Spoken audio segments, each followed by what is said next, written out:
I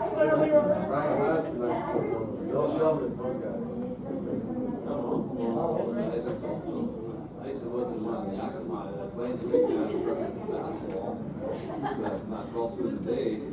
You know, the big time tournament usually ended on Saturday, so my Sunday golf.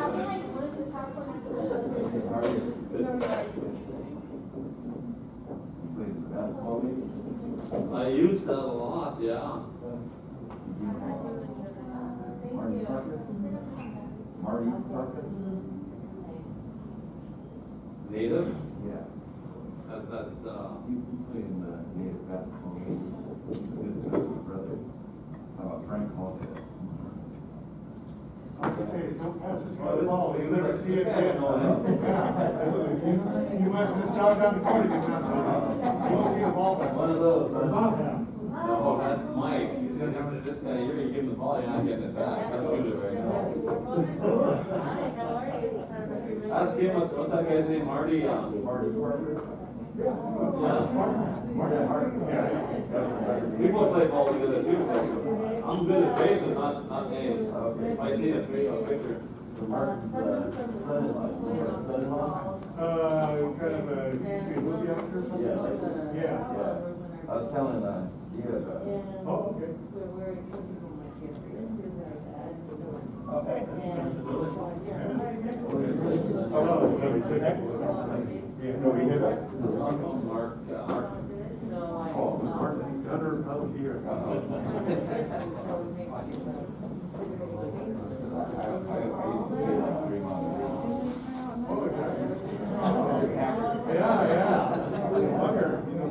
Yeah.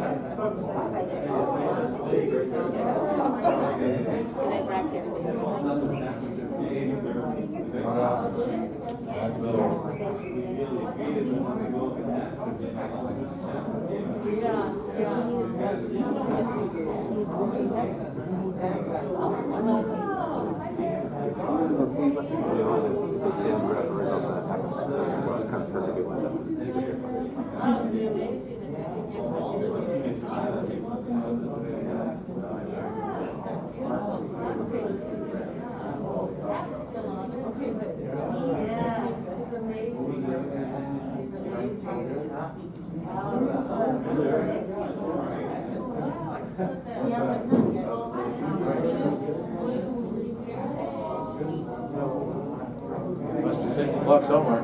Yeah. This is Seattle. We hold for 5 always. We don't start at time.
Password, username and password here? I don't have a guest password. Okay, so these are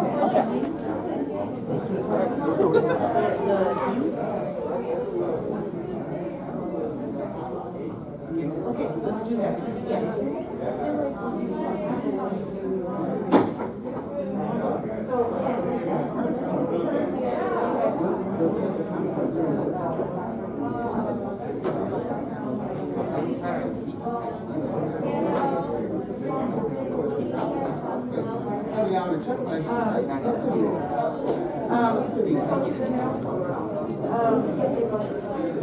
It might be behind one of those. The other one? Oh, there you go. No, W-I. There you go.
Yes, dog.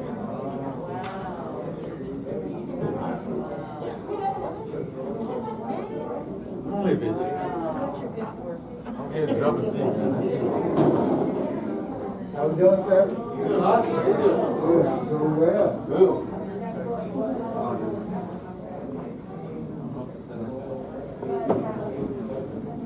Okay, so those people that are right out.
So this is it. I'm pretty sure this is it.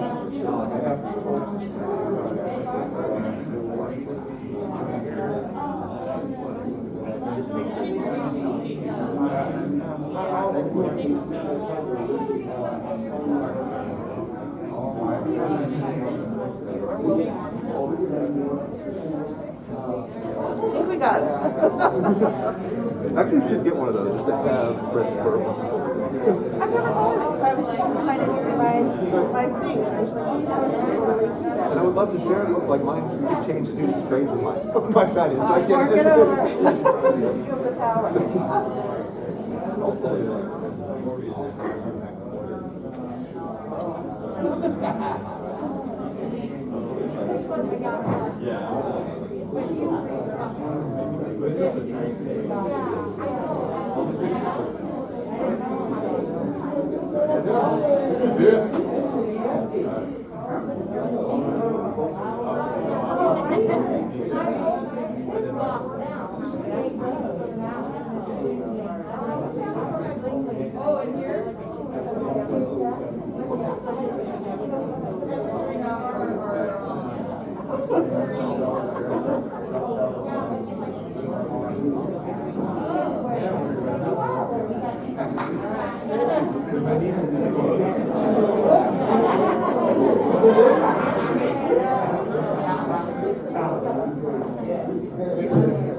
Put you right by us.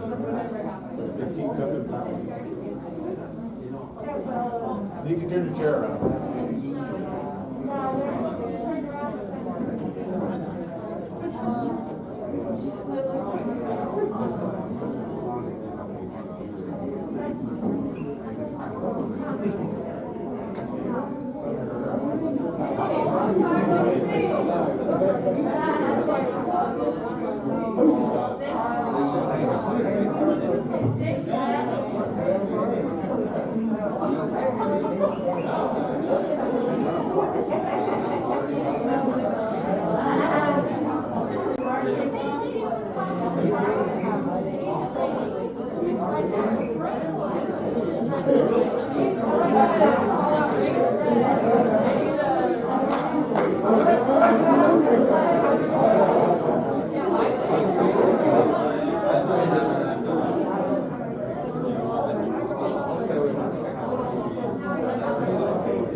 Whenever you're ready, just shut the cameras on. Do I use one of these microphones? Yep, you have to turn that too. Do I have to keep my mask on? Yeah, that's up to your boss. If you want to go on the...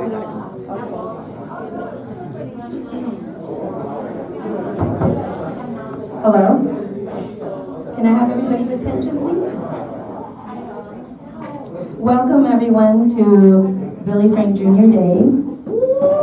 Thank you for coming and joining us and honoring our elders and, of course, honoring the late Billy Frank Jr. This program today is going to be mainly run by our youth, the generation that, take over everything. So I'm going to first have Wakeda. He's going to do the blessing.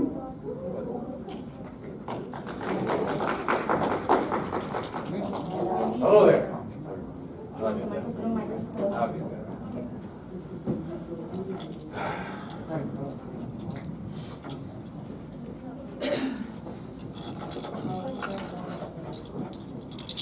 Asleel, Wakeda Tista, my wife Lisa Ann Munger, I'm supposed to Kyle. Honor and privilege to be here. Do you want me here on this thing or something? You're good. Okay. I see you made her move. So we're just gonna do a song and then I'm gonna do a little prayer. So I guess honor and privilege to be here for this because I remember our uncles and all of our people fighting for this this right.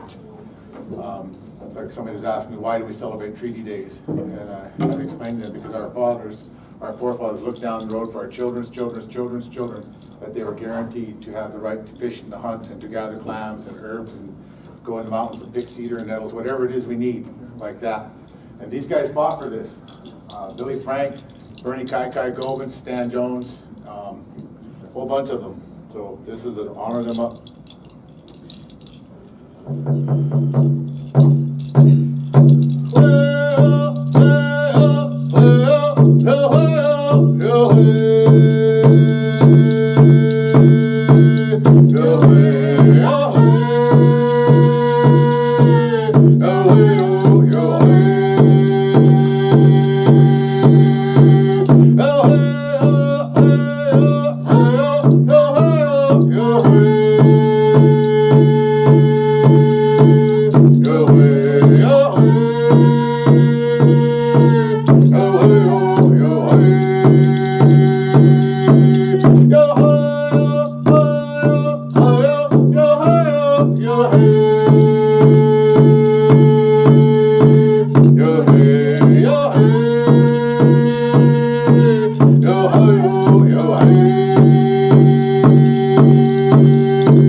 Shakshya, Utegu Sicha Quatius Lahel, Utegu Sicha Quatius Squocha, Wahalecha, Tis Loklokcha, Wahalecha, Tis Padpadacha, Wahalecha, Tis Achlacha, oh, Basista.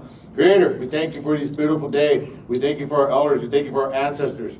We thank you for our women, our children. We thank you for our salmon, our brothers of the sea. We thank you for all the things that feed us from the sea.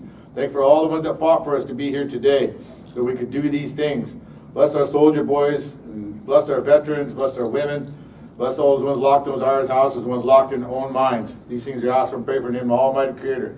Amen. We're going to ask the Clear Sky youngsters to come up here and sing, because they always want to. We sing together, and I taught them a few songs, and they're going to come up and honor us up like that.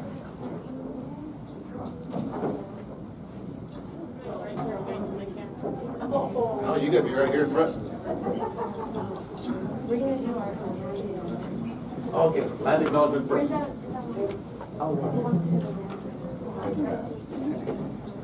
Okay, so while they're getting ready, we're going to have Leilani do the land acknowledgement. 1 second, sorry. Hold on.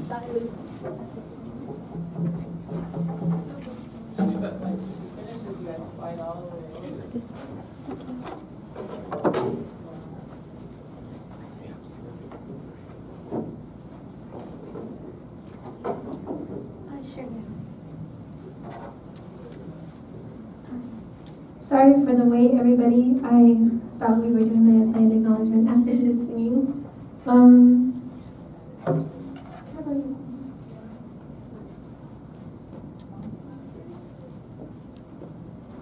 Okay, thank you for everybody's patience.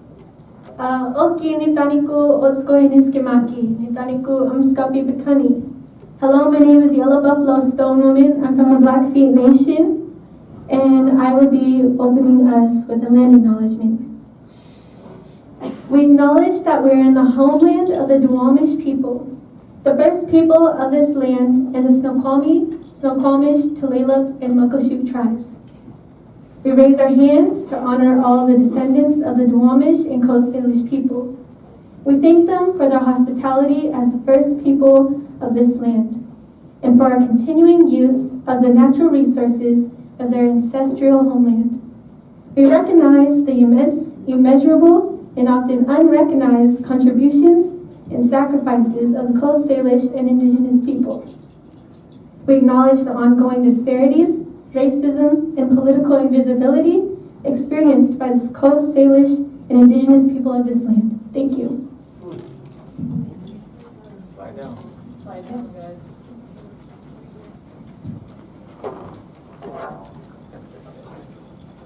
Slide one. JJ, go ahead and be the spokesperson for this song and explain a little bit. JJ, let's start it out. You ready? You start. You want to tell them what it is? Yeah. Wait. Oh, I don't get a microphone. Oh, okay. Sorry if you can't hear me. I'm gonna try to project. So this is the crying song, taught and made by Wakedo Monger, and it is for the crying and grief of those who are addicted and suffering. So thank you. All right.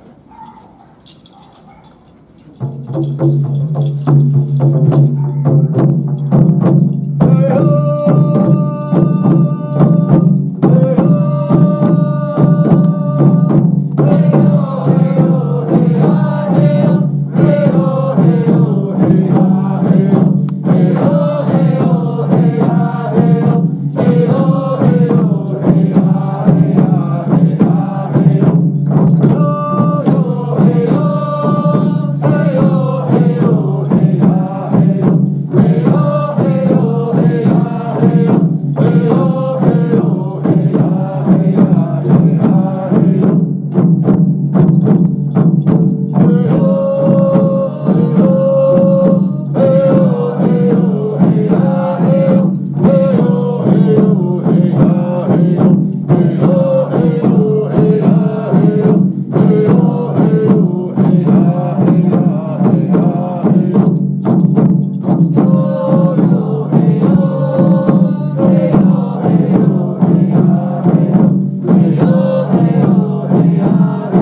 They're already loaded, the PowerPoint's loaded up there, so you can control it. Oh, okay, yeah. You got me.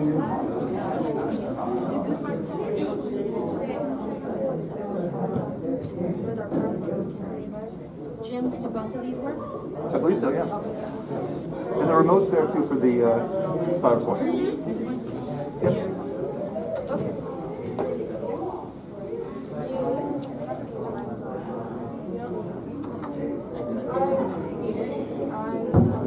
Alrighty. So up next is Giselle and Kayla. They will be doing a presentation. Yes, hello, hi.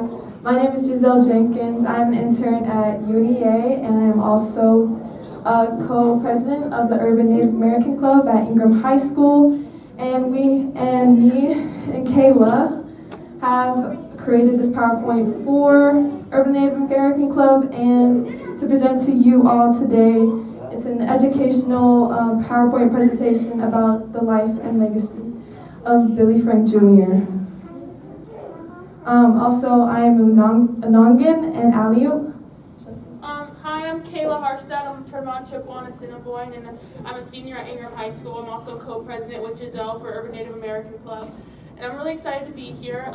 We actually got the opportunity to actually have our whole school present the PowerPoint during their advisory class, and that's big for us, so I'm really happy about that. Yeah,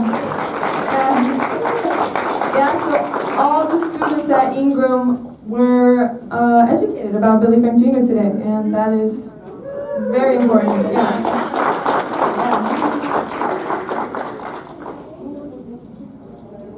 How does this thing not work?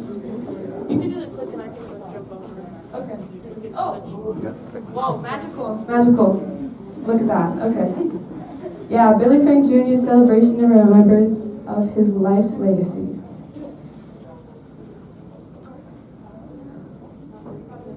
Okay. so who was Billy Frank Jr.? Billy Frank Jr. is a Nisqually tribal member and fisherman. He was a tireless advocate for Indigenous treaty rights and environmental stewardship. Born March 9, 1931 to 2014. He committed his life to protecting his Nisqually people's traditional way of life and protecting the endangered salmon whose survival is the focus of tribal life. He was arrested over 50 times and at the youngest age was 14. His activism eventually paved the way for the Bolt decision and led effective fish-ins, which were modeled after sit-ins of the civil rights movement during the tribal fish wars. And we have a little video right here, right? Yes, we do. Yeah. Microphone. Okay, yeah, I can do a microphone. Yeah. I don't really like it, but I guess I will. They're not playing. That's awkward. Oh, I got it.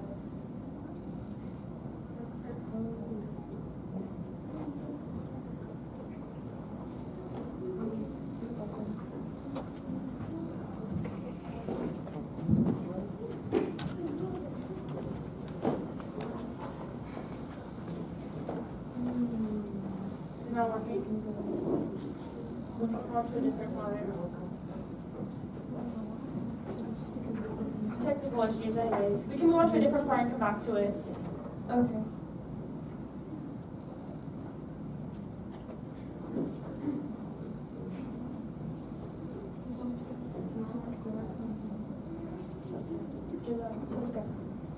Okay. We apologize. This user, it's not available to click on the videos link.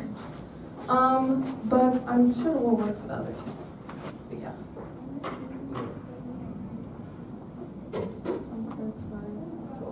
We'll eventually launch on that. Okay. Well, our video did not work for that one, but hopefully it'll work for the other ones. And it's loading.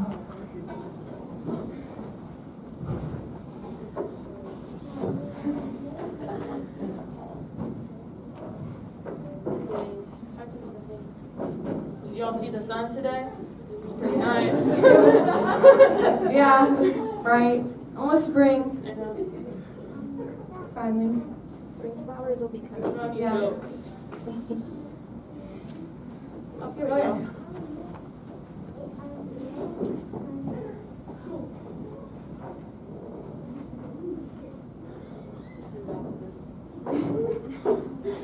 New technology. Can you just press What do we say? Okay, there we go. There we go. Okay, so this is a little bit more about the Nisqually tribe here in Washington. Nisqually call themselves the Nisqually Abshka, which means the people of the grass country in Salish language. The Nisqually Reservation is a federally recognized tribal reservation in Thurston County, Washington. The reservation is 1,000 acres large, and the Nisqually have always been fishing people. Not only is salmon their main source of food, but it is also their foundation of their culture as well. Nisqually has more than 650 people enrolled, and the majority whom lived near the reservation currently. And as you can see, that little tiny red dot there is the reservation. And yeah.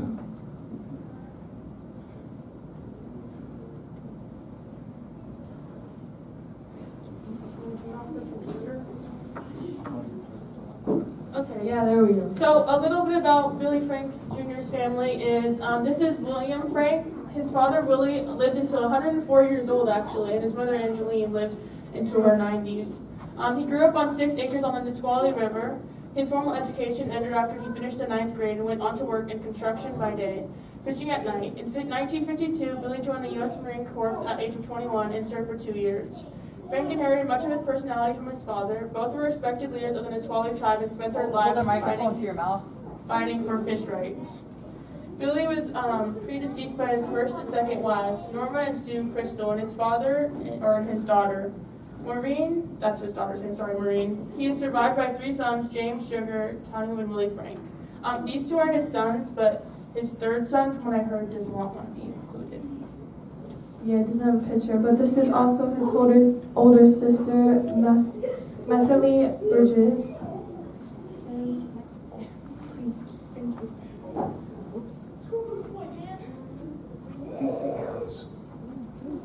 Oh, okay, so fish wars and fishings.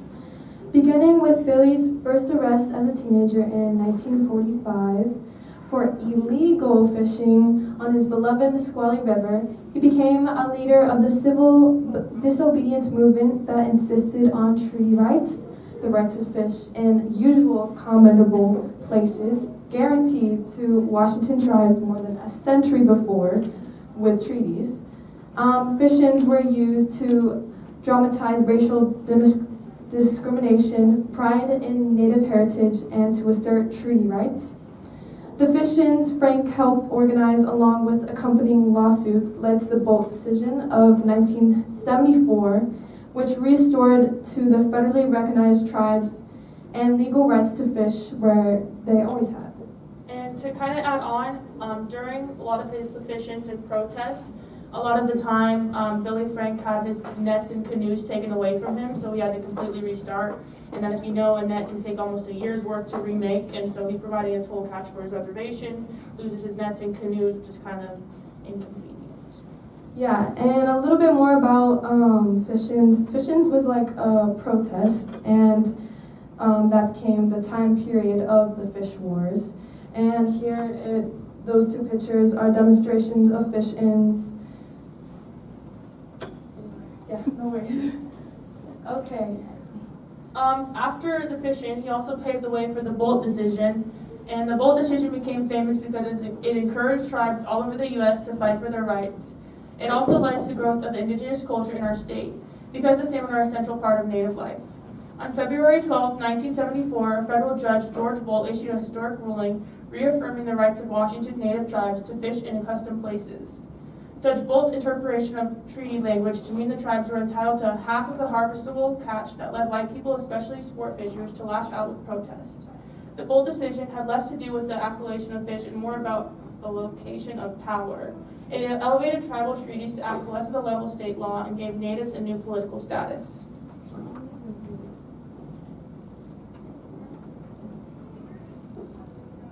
Okay, now we have a video, and I'm pretty sure this one. Yeah, this one's about the Bolt decision. Yes.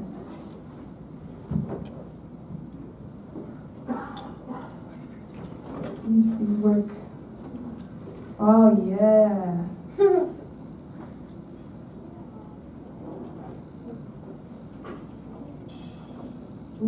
Do we get audio all around or just on here?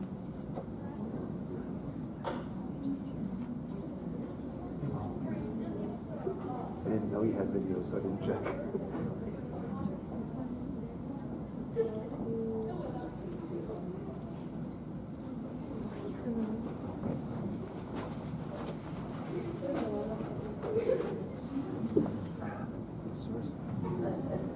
I should play it and then.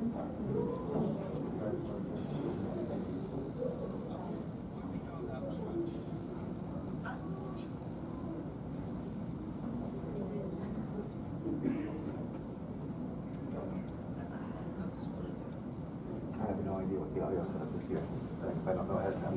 Does anybody know what the audio is here?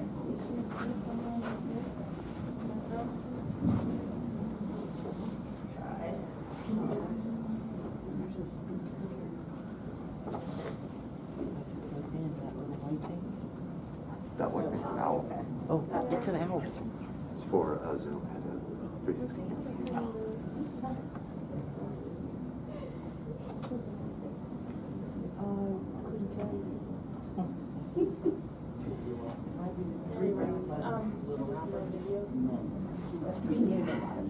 I don't know the back of her. Okay.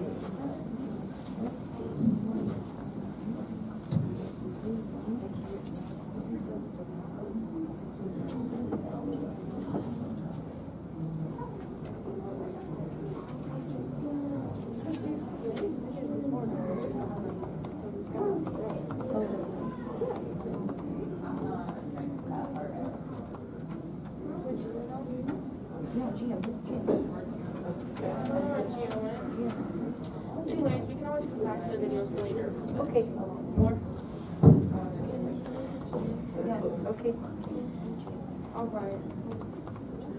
It's okay. If the sound can at least come out of the computer, maybe we can put the mic.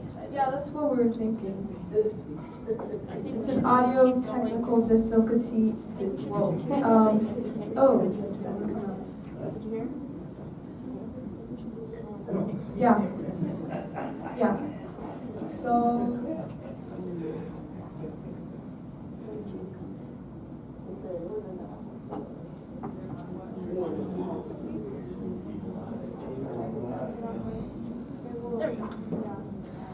All right, so we're going to hopefully get that video so we can show you after, because it is a very detailed video about how the treaties were completely violating the treaties, that the national treaties, but it was Violated by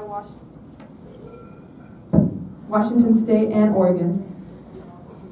So now we are loading once again. Okay.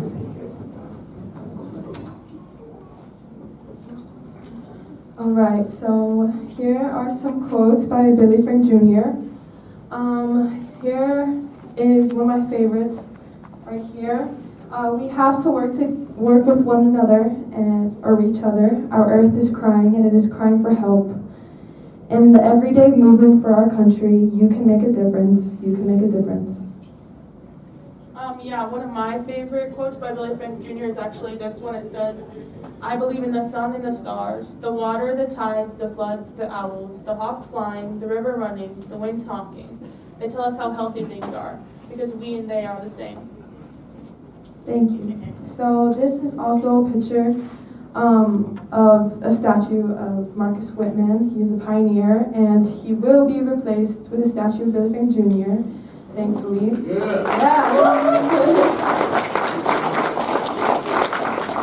Yeah, so that will happen in the next few years in the Washington, D.C. So that is exciting, and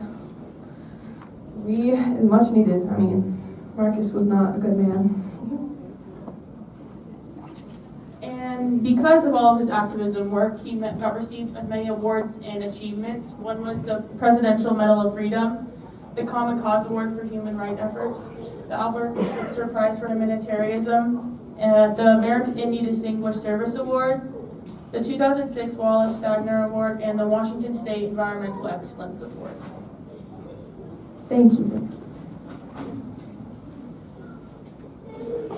All right, so here is our Urban Native American Education Alliance advocation work for Billy Frank Jr. to honor him.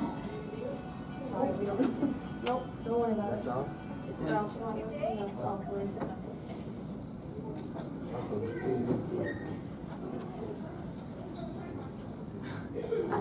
Okay, sorry.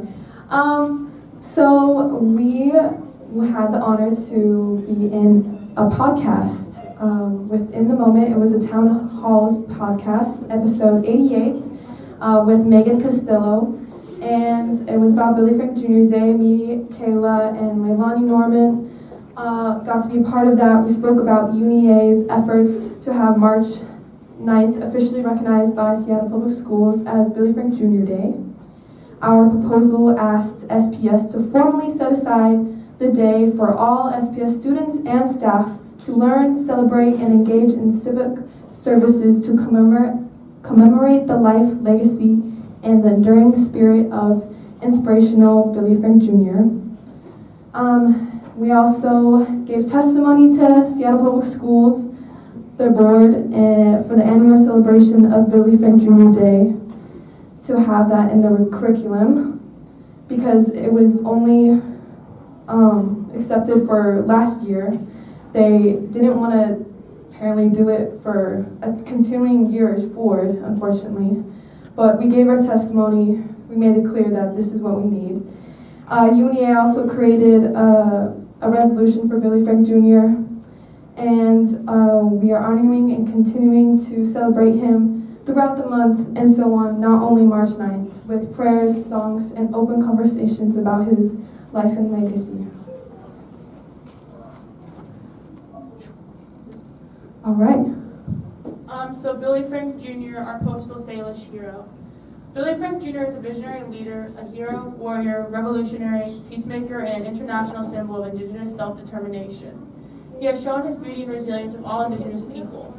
Billy's message was that the Native people must be a part of the solution in sustaining salmon runs. Not many people agreed with Billy in the 1970s, but with his persistence, charm, and goodwill, he shared his message with tribes, government agencies, and with other people who care about salmon. He has forever changed our life or our way of life for the better. We shall continue to honor and celebrate Billy Frank and all his successes. It is through our strengths that we overcome the trauma of our past, and Billy is our strength.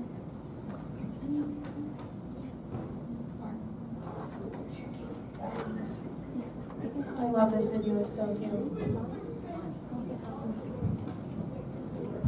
Can we get one tour? Just like give us one, you know? Yeah. Alright. Hello. Okay. All right. So we have another video that we're going to try again about Billy Frank Jr. It is our favorite one. So fingers crossed, guys. Fingers crossed. Please. Work.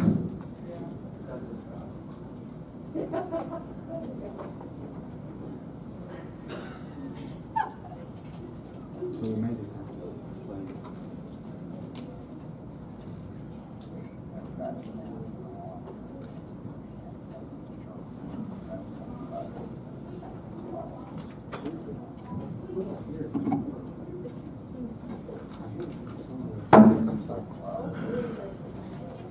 It's just blood right here.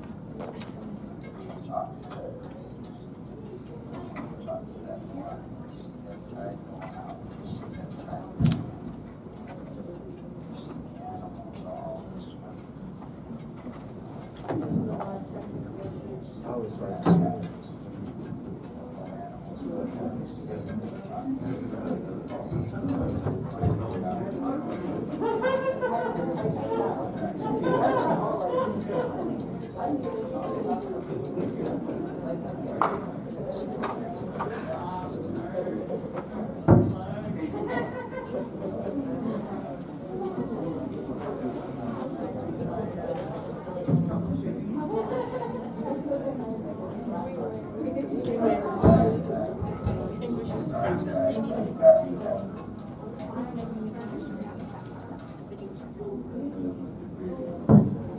what's next? Okay, Leilani, if you start. So we actually have a technical difficulty. Sorry, I can't talk. So I don't know if we'll be able to finish the rest of the PowerPoint/videos. We'll play the videos while we're community having Okay. food, so we'll get the videos. Yeah, that works. Anyways, that concludes our presentation, and I want to say thank you, and I feel like it's extremely important for us Indigenous students to learn about Billy Frank Jr. and his activism, and I'm so happy that we are finally able to have it in my school, because I feel like for a long time students were only learning about trauma and oppression and colonization that Indigenous students or people have endured and survived. And I think it's about time that we show the beautiful parts about being Indigenous, and so I feel like Billy Frank Jr. does it through all this work. So thank you guys.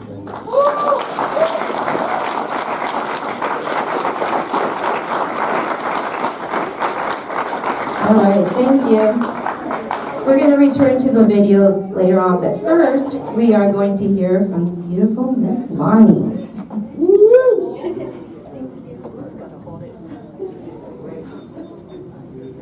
Hello, everybody. I just want to say thank you for coming, and thank you for taking the time to be able to sit with us and for us to be presenting who we are and presenting the future, most especially, and knowing that there's a bunch of elders that are sitting down right now. And I want to say a special thanks to you guys for all the teachings that have been put into this and have been put into the programs and the volunteers and just the parents and everybody. So we definitely couldn't do any of this without you guys.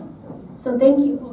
So my presentation today, I decided to just speak because the best things can come from within, and especially with this presentation that was presented by Kayla and Giselle, that was all them. That was all their motive, their teachings, their energy, their power into this, and I'm so happy to be able to experience the same thing.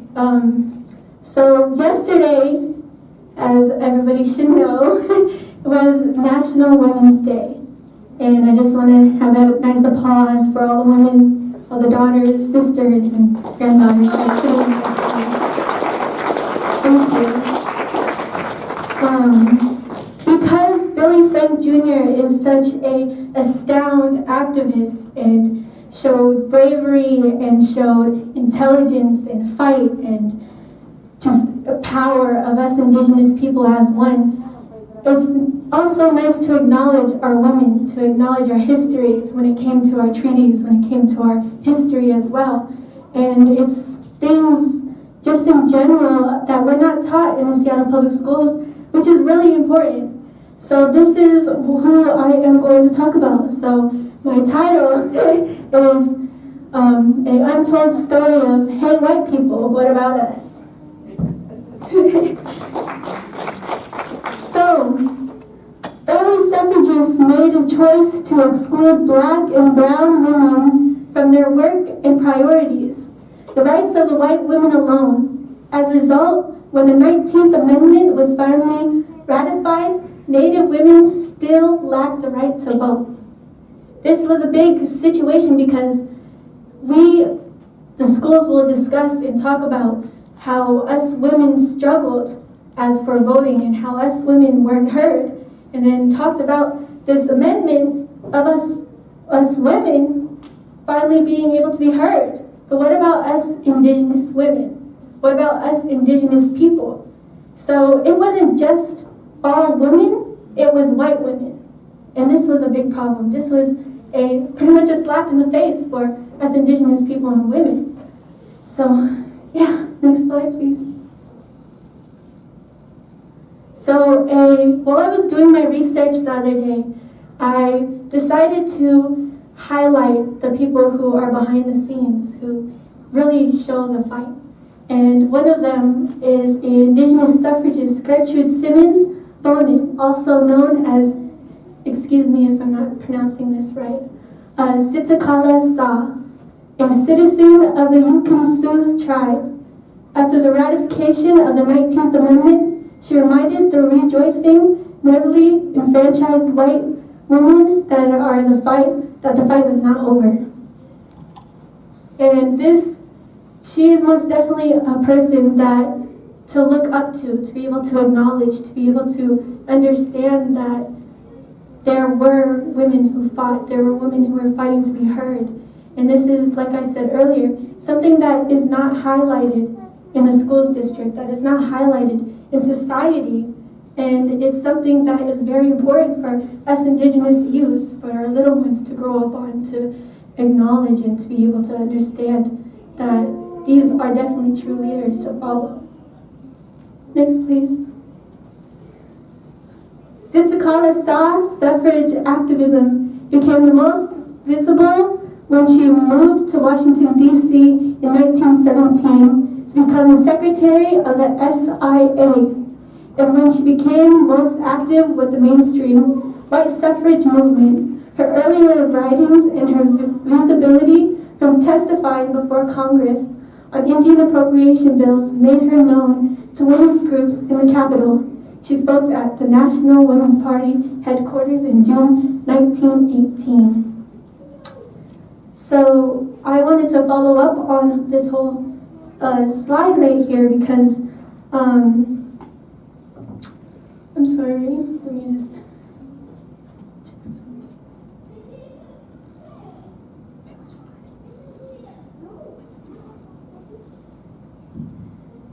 So this was the National Women's Party was at a headquarters in June 1918 and was known for the Women's Christian Temperance Union, the Athenaeum League, and the Congress Club. So this most definitely was a place where I guess is supposed to be safe for women, for our voices to be heard, to be able to acknowledge and talk about our problems amongst women's society. And so you can go ahead and get to the next slide.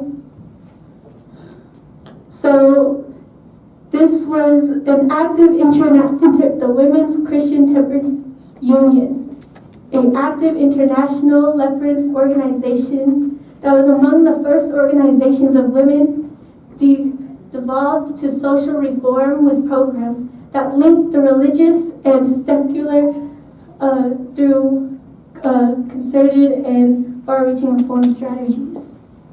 So, like I said, this is definitely a big deal of being able to talk to this union, to be able to represent us Indigenous people. You can go ahead to the next slide. At the National Women's Party conference, a few months after the 19th Amendment was ratified, she hoped that Native people would be enfranchised through the help of the women of America. So this is where she urged them to support Indian citizenship. Bill determined to focus on, but instead they decided to focus on just sex equality, and they avoided that. And they actually focused on just equal rights, not on sex equality. They totally avoided her and pretty much threw her words under the rug, which is definitely not okay because that was a big move. That was a big, powerful sacrifice to be able to take the lead and do that. And so this is where she decides to create a Department of Indian Welfare that year, where she found more success, if anything, appealing almost 3 million members of the General Federation of the Women's Club. And this next slide, calling all white people. So this is where this is most definitely a really big, powerful sentence if you really think about it, because it's calling all white people. We need to be heard. This is what she did. She literally said calling all white people. So this is where she traveled to many places addressing women's clubs and calling on white women to use their newly won votes to help support Indigenous people. So she found a route to be able to not just fight, but be able to also create allyship as well, because we're not going to just get our power by just forcing it. We need to work together. Some people will think, oh, forget about those white people, forget about those white women, they won't do anything. If we get heard, if we create allyship, if we're able to just listen, this is where calling out white people need to listen to us. White people need to be able to feel comfortable sitting at a table with us, to be able to talk. This is how we're going to make change on every single level. You can go ahead and go to the next one. So unfortunately, she did pass away, and she passed away in 1938. But as you can see, she was most definitely a strong women's activist. This is most definitely an important anecdote to the story, to our story as Indigenous people as one as well. This was a remembrance of being able to understand that she most definitely got brought down. She was most definitely had experiences of problems of not being heard. But what did she do? She decided to go on her own and create her own programs, create her own people, to turn to her own community. And she did make a change. She did be able to get acknowledged in some ways. And this is where she can even still be acknowledged. And this is how my story, getting told to you guys, I want you guys to grasp and understand that this is us Indigenous women. This is what us Indigenous women are capable of doing. And this is why I feel like this is most definitely a story that is linked to Billy Frank Jr. because these are Indigenous activists.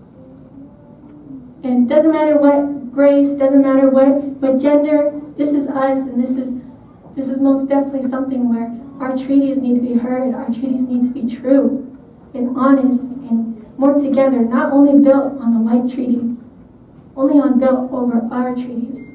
So thank you.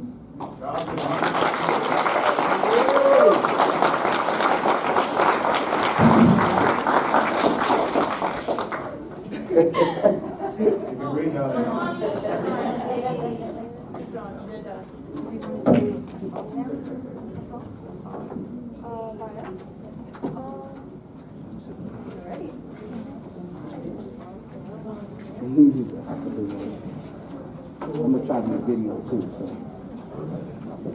Okay, thank you, Lonnie. That was very beautiful. So right now we're waiting just for the youth to get together. They're going to do a song while we wait for the video to start working. So talk to each other. You know, we're in community.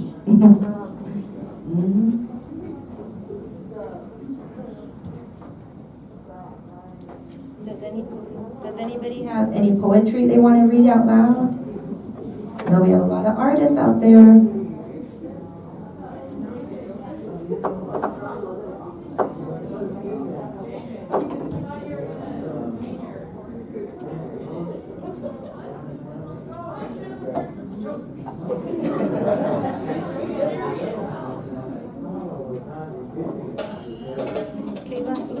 Kayla has some jokes she wants to tell. Oh, wait, we're ready for the video. And then we'll see. You want to explain our videos, and then whatever video you want to play, we have to go old school and just bring out some speakers sometimes. So which one do you want? Talk to them trees. You know, you talk to that water, you see that tide going out, you see that tide coming in. You see the animals all swimming. You know everything is good when that's happening. When the animals come down to see you and talk to you and Let's go back to the plan.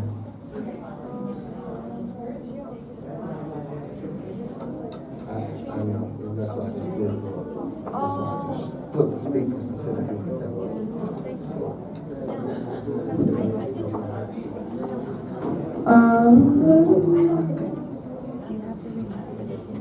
I do, but it's the connection up there. There's no signal, it means that And it going, see? It going.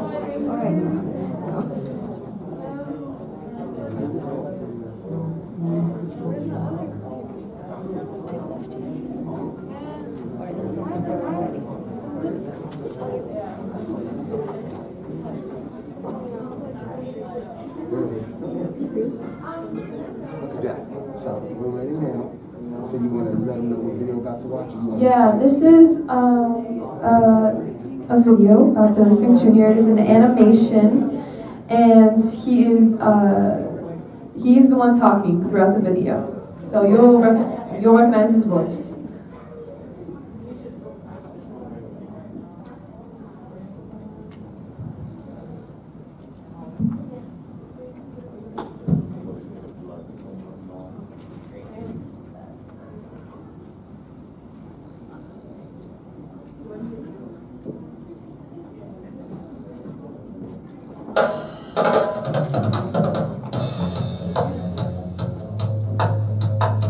We have got to think in the long term. You can't think in the short term. You've got to think about it for all of us, for everyone.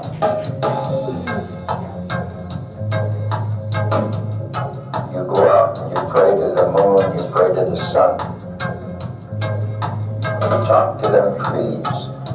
You know, you talk to that water. You see that tide going out, you see that tide coming in. See the animals all swimming, you know, and you know everything is good when that's happening. When them animals come down to see you and talk to you and then leave and migrate out to the ocean. And they come back again next year.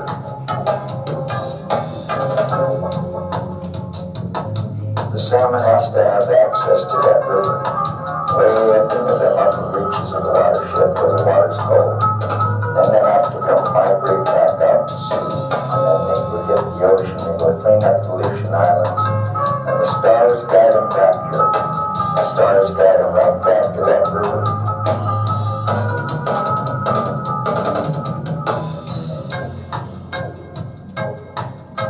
The Indian had everything there.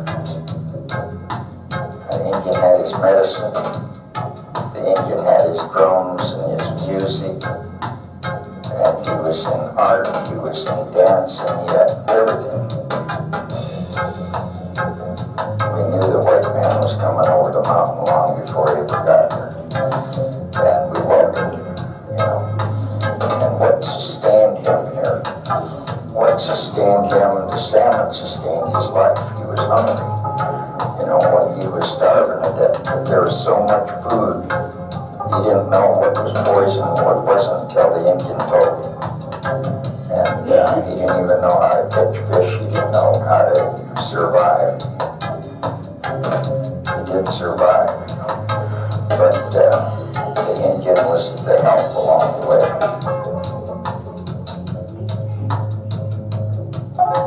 We don't walk on this earth very long. And we got a lot of changes that are happening here in this century. And we have to work together and remind each other about what was the past and our history and be able to live together and survive together.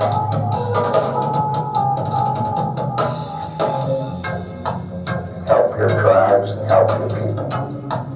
Be something that you can spend a lifetime helping.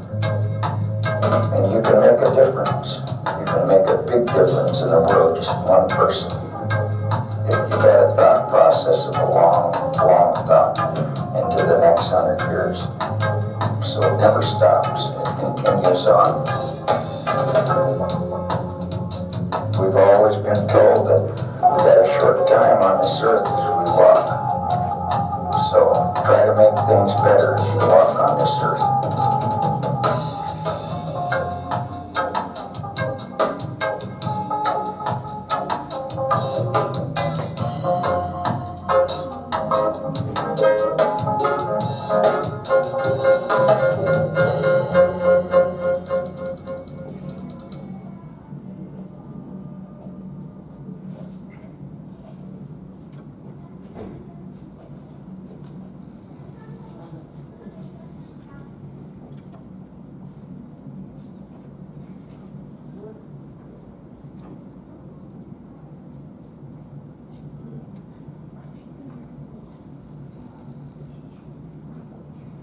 Okay, so that was a beautiful video.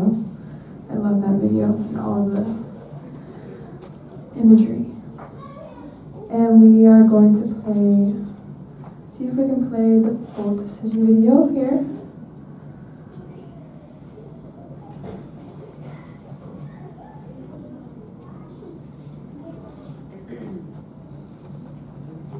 Right.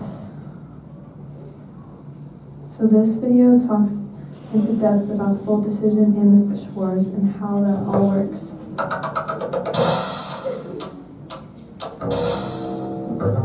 Okay, what do we know about treaties?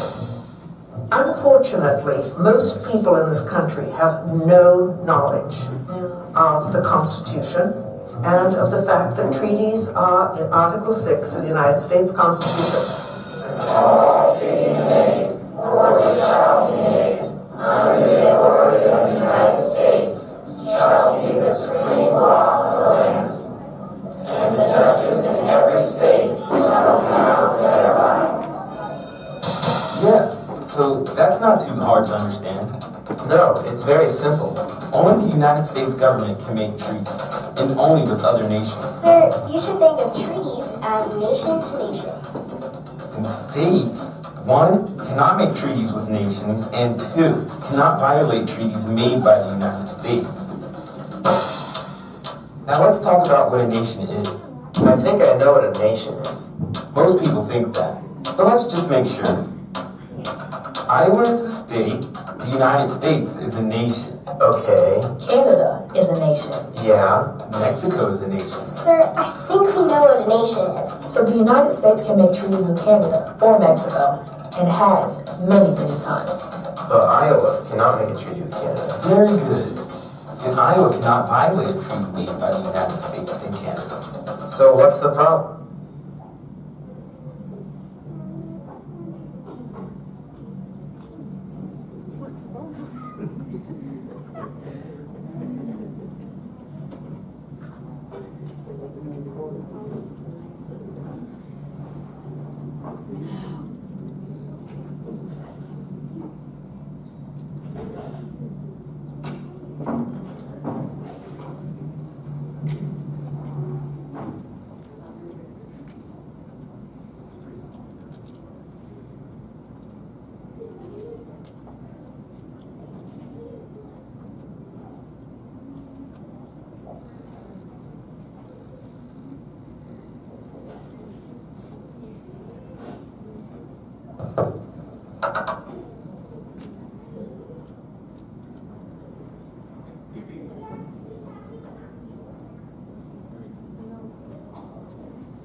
So I guess that does not want to load anymore.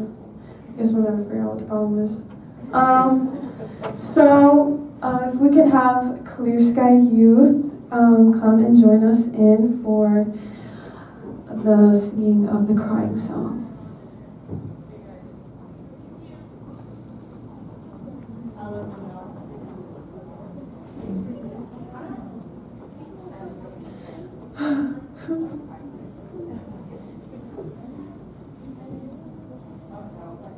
I'm back.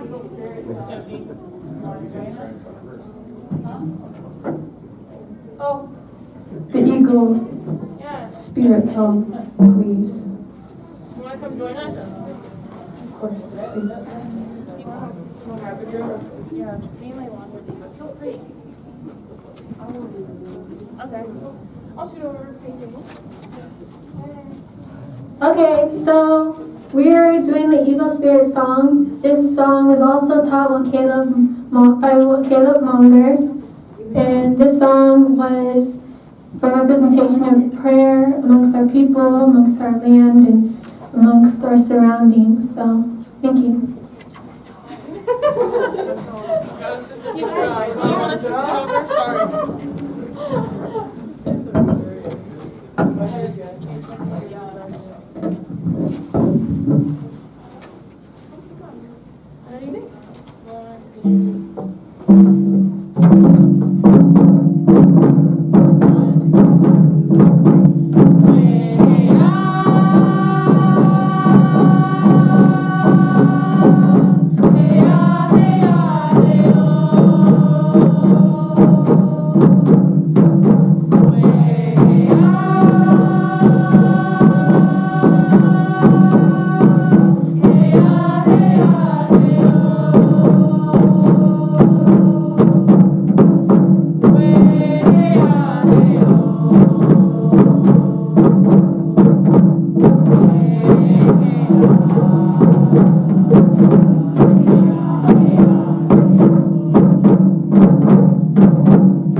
I think food's ready, so I think we're gonna dish it out to elders, and then we can go line once the elders are complete. If you are elder, can you raise your hand, please, so we can serve you? 1, 2, 3, 4, 5.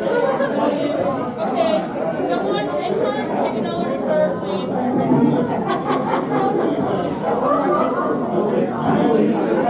Okay. So Lonnie is going to do a Q&A while we get ready to serve the elders, and then the young ones can stand in line to get their food. Here she is. Thank you.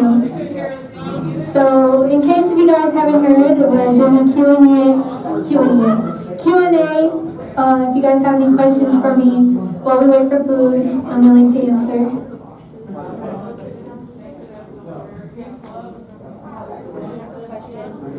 If you have a question, please feel free to raise your hand or, How did you find the person to do your presentation on? How did you find the person to do your presentation on? How did I find the person who I did my presentation of? So, a little bit of backstory, because since yesterday, like I mentioned, was International Women's Day, and I felt because since there are so many leaders, male leaders who are being presented to us youth, I felt in our community from this program, I felt like I should switch it up a bit and present a treaty activist, which is a woman, because I feel like that's most definitely something that needs to be heard. And how I found her was because I was just searching about treaty and about our laws and about the beginning of time in our history. And then I realized about the women's voting system. And I was wondering, like, what about us Indigenous people? Because of understanding that us Indigenous people, even later, still didn't have a chance to be able to access our laws, to be able to access voting. So I decided to do a backstory on Indigenous women who have fought for that as well. So I just found an article, and that's where I got introduced by her, by New York Times. Thank you. Any other questions? Yes, right here. Hi, thank you so much for your presentation, and I'm just wondering what you're planning on doing in your future. What I am planning on doing in my future, so I have, to be honest, like, I don't want to sound so basic and be like, oh, whatever, just live. But by living, I want to be able to continue this, be able to keep in touch with my community, be able to keep in touch with listening and learning and educating myself about our Indigenous people, about even more ethnic groups as well, be able to just be in touch with everything. And I also am inspiring a pediatrician as well. I'm planning on, right now I'm in a Dream Starter medical program at UW, which is really helping, and it's helping me to scholarships. As far as I know, also Giselle, she is also somebody who's into it, who's doing the program as well. So I'm also planning on doing other programs that reach the medical field as well. Thank you. Thank you. Are there any more questions? Anybody else? I have one for you. Okay, what is it? When did the United States recognize Native people as citizens of this country? When Indigenous people finally got recognized, 1962. 24. That gave us the right to be citizens. Yeah. Which is crazy because also it's still a problem that we struggle with to this day of finding citizenship amongst Indigenous people because of enrollment. So this is most definitely still a problem too, to this day. Can you raise your hand if you haven't gotten food? Okay. Are there any more questions? Keep your hand up. Just keep your hand up. Oh. Okay. All right. Well, thank you very much, Lonnie. And now I just want to say something about the Bolt decision. For me, as a registered of the Tulalip tribes, I am a Snohomish, Snoqualmie, Skykomish, Swinomish, Cherokee, Danish, and Irish. But what happened was, when they made that decision, our people were always fishing. They were taking away their nets and putting them in jail. And when the Bolt decision happened, what that did is guaranteed the treaty Indians of this state the right to fish and hunt, gather in our usual custom gathering and fishing hunting grounds. So, but what that did was, a non-native person, like a lot of the Scandinavians, Norwegians, thought they could just come here, in which they already did, and they were buying up boats and they were buying up nets, and by that treaty, that stopped them from being able to do that. The only way a non-native person could do that nowadays is they got to find a white guy that's got a boat and a license that goes with the boat, and they're anywhere from $50,000 to $150,000 today. Just figured you need to know what it did by us being in there.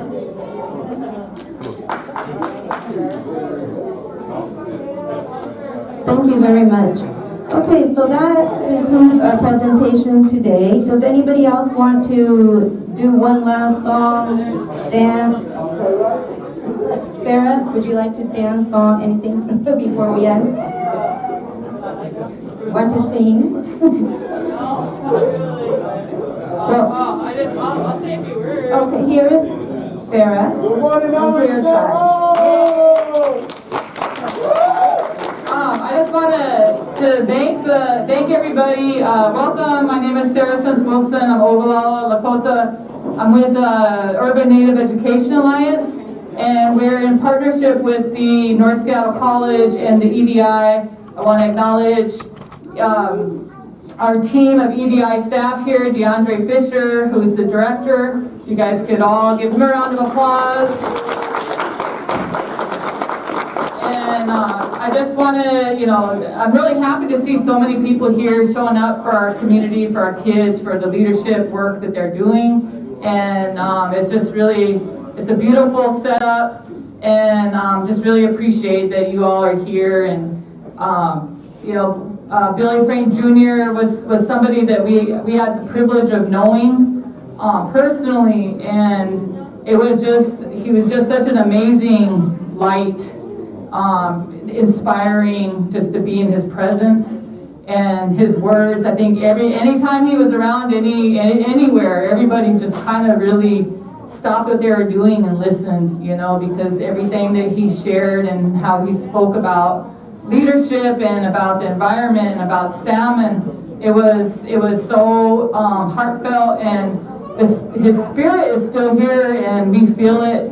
And I'm so happy that North Seattle College is doing this and is acknowledging Billy Frank Jr. Day as well.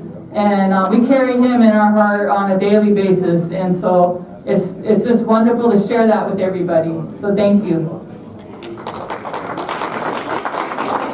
And I want to thank the student leaders one more time. Big round of applause. That's so great. I just want to also say thank you to EDI team, Clear Sky, for allowing us to share this beautiful event with you guys. And the youth, you guys are amazing. Want to take also a second to have Danica come up, and she's going to tell us about the wonderful food you're eating today.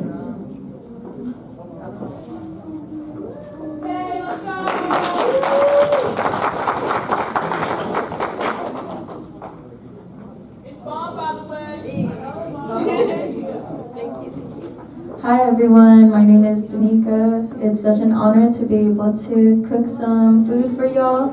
It's really something that I love to do.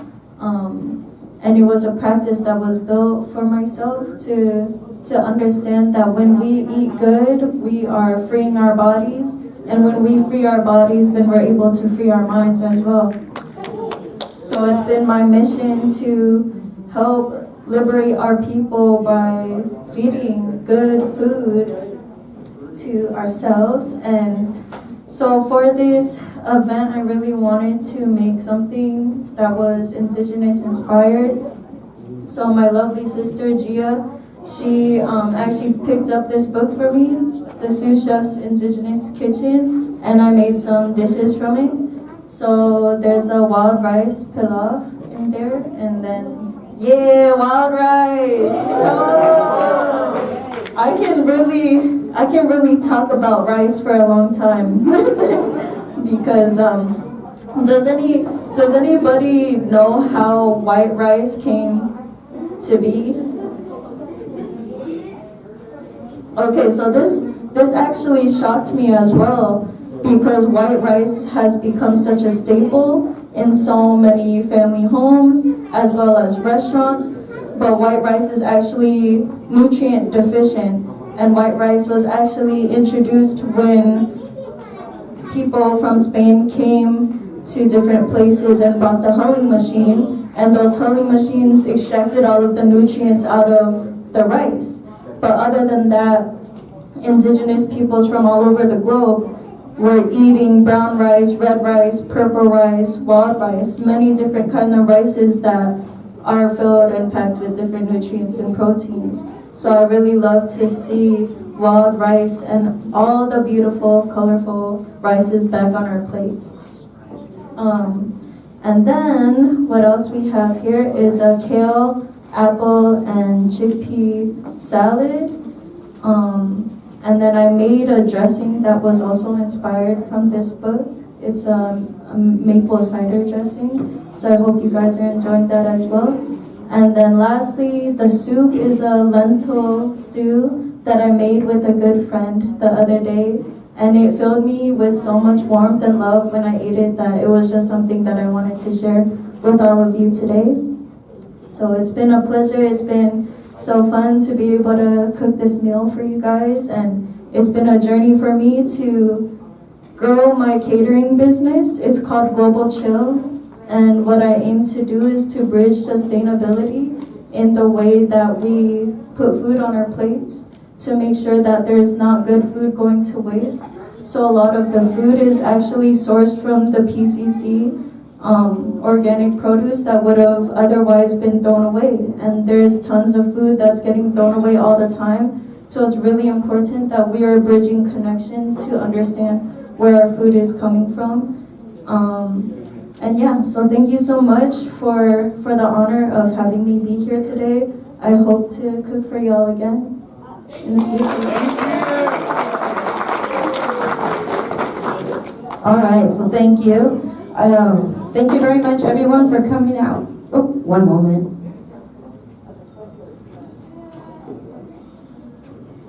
Giselle has something to say. You can also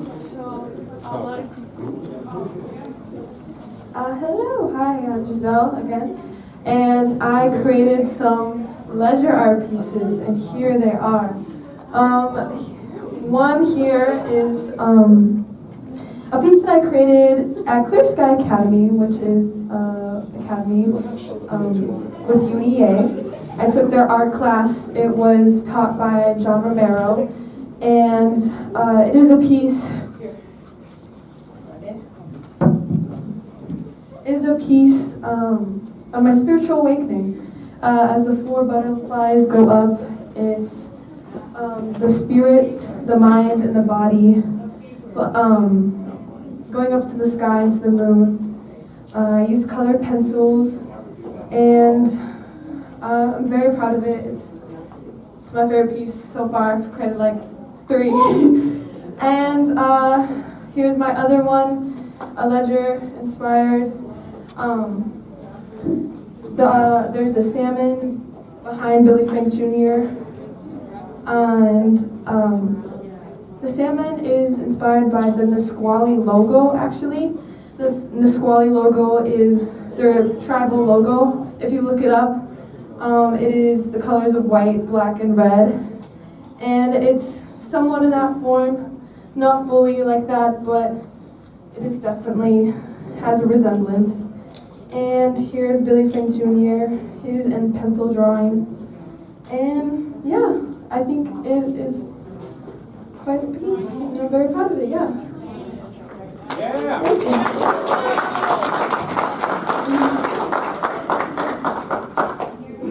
And I believe we're going to hand out gifts now. No free promos, but you guys should buy Giselle's artwork. She's an amazing young artist, so yes.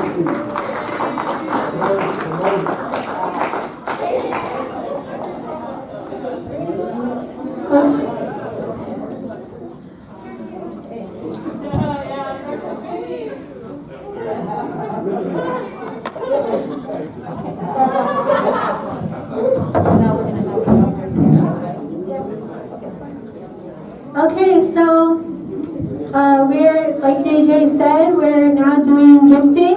So if our elders that are in this room can please stand up, so we're able to acknowledge and be able to gift you guys. And let them know that these will be on the table. Alright, and then if you guys want to also view JJ's pictures, they're going to be on the table.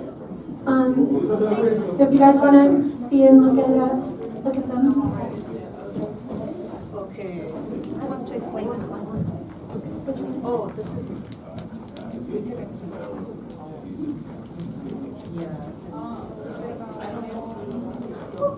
Okay, so we're going to get actually Mr. Paul Carose to stand up and tell us about this beautiful poster that we printed.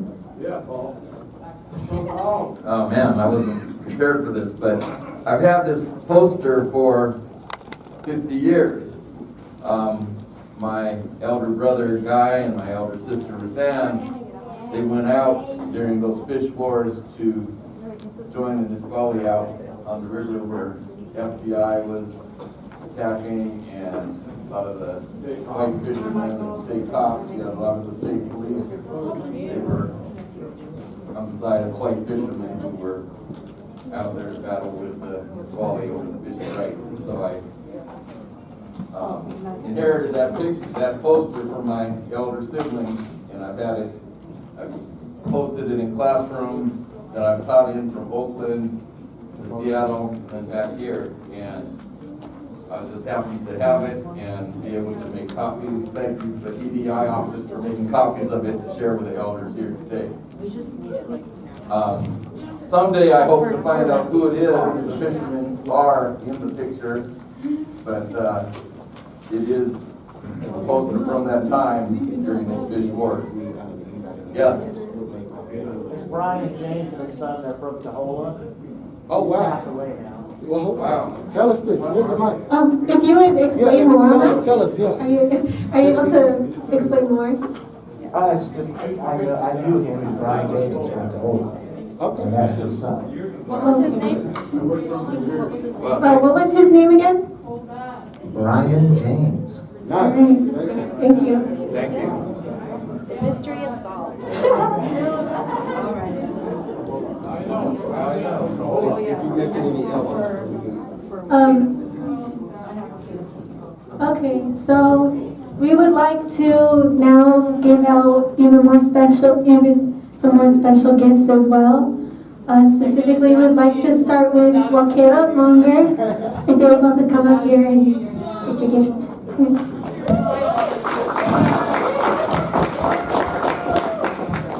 Oh, this is not an elder.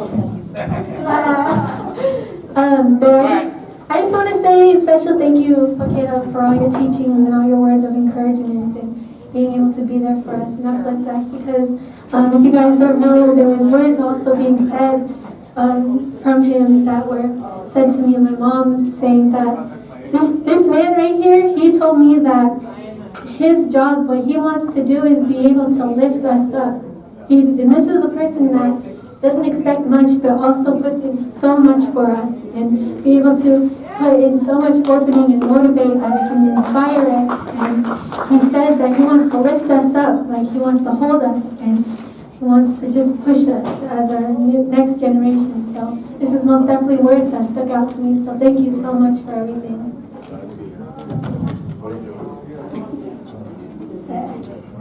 So I want to say thank you as well on behalf of EDI and North Seattle College. Thank you so much for being here today and honoring us with your blessing and your beautiful music. Thank you.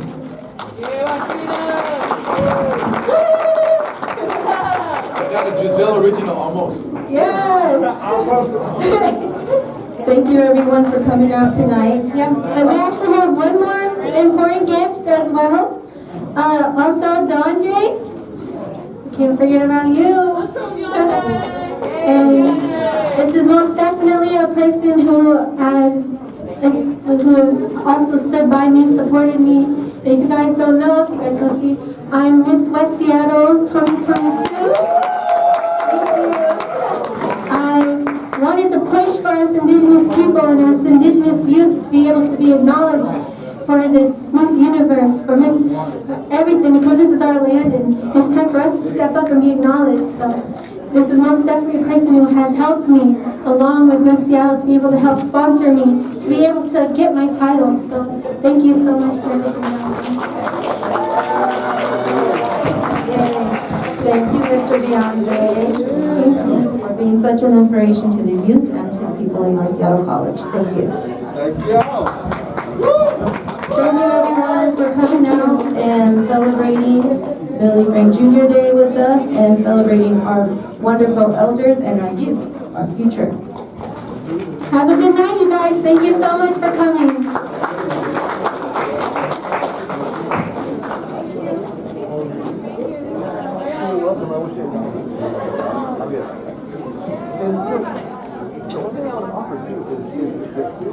Ever want to learn how to do I've got a bunch of equipment I'm waiting for to offer workshops. You guys how to do this. I'll put it on